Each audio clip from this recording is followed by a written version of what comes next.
Hello, PWitness.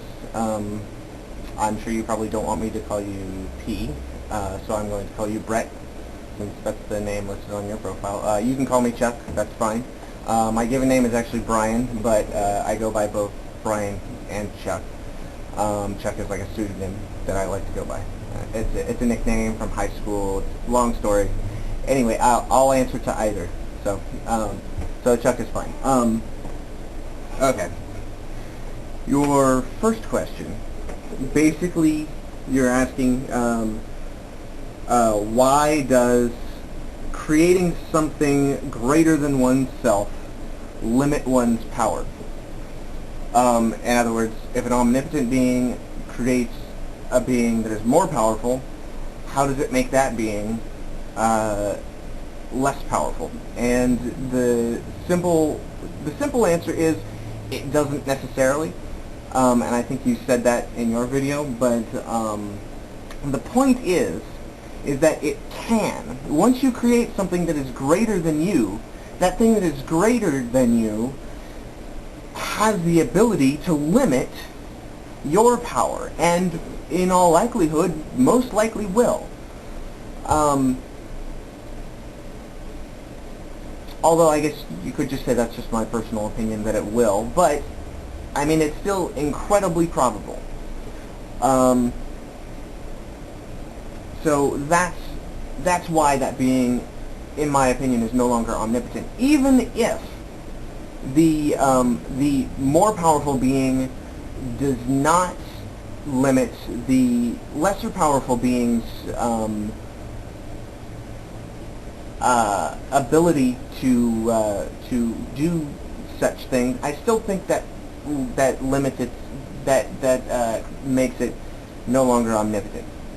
That's just my personal opinion. I think that just the fact that something exists that is more powerful does simply make it less omnipotent.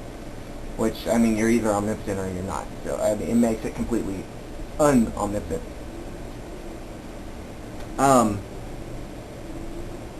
Okay, the next point that you made is basically, you made the argument that infinity is the limit.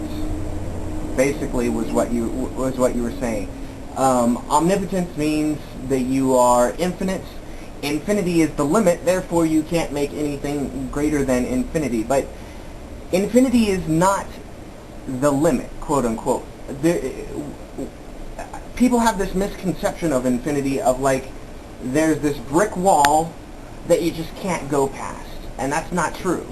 Infinity means that there is no limit. Infinity means that it just keeps going and going and going and going. So in that sense, I suppose you could make the argument that once this singularity created something that was more powerful than it, this new power would then become God, whereas the old power would simply be a part of the new power. That's just one way of thinking about it. So I disagree with you when you say that infinity is the limit. I don't think there is no wall. Infinity is not a wall. Infinity means that there is no wall. Infinity means that you can just keep going on forever, and there is never a limit.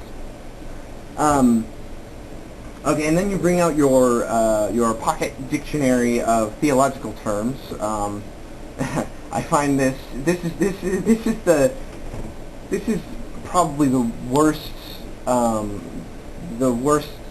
argument I think you make in your video.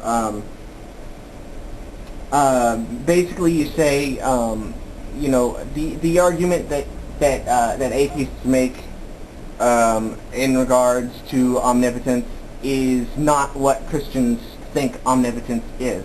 Well, okay, that's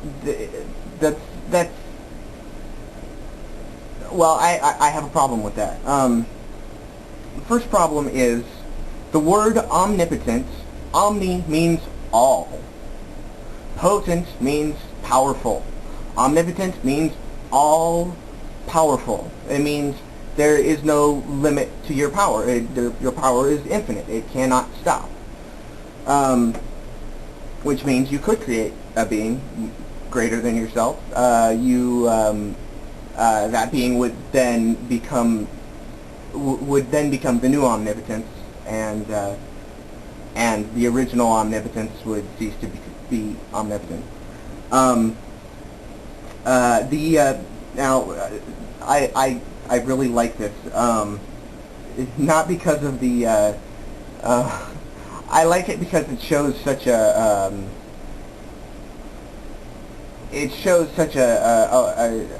way of dancing around the issue that religious people like to do. The definition of omnipotence in your dictionary is the attribute that refers to God's ability to do whatever is consistent with God's own character and being in affecting the divine plan for creation. So in other words, anything that God does is therefore omnipotent. Therefore, omnipotence is something that God does. That's not omnipotence. What that is godliness. That is God being God. You know, I could say, you know, I am Superman. Now, what most people take as the definition for Superman, you know, a guy who wears blue and red and flies around and has superpowers, that's not what I'm talking about. What I'm talking about is anything that I do that is in conformity to my own personality and my function in society. That's what I mean by Superman. See, it's a silly argument. It's a very circular argument. But yeah, I thought it was kind of funny. If you're willing to say that your God is godly but not omnipotent, I'm willing to accept that. That's fine. I'm willing to accept that. But you don't make that argument. You say your God is omnipotent, but this is our definition of what omnipotence is.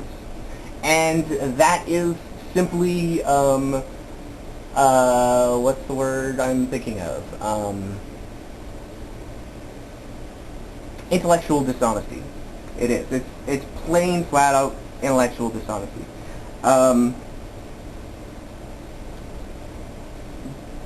But yeah, I think that's about all I wanted to say. I think there might have been one other thing I wanted to say.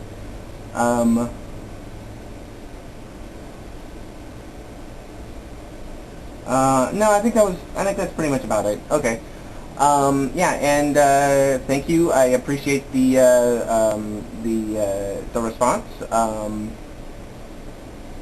You're my first video response, not just on this channel, but I never got a video response on my old channel either.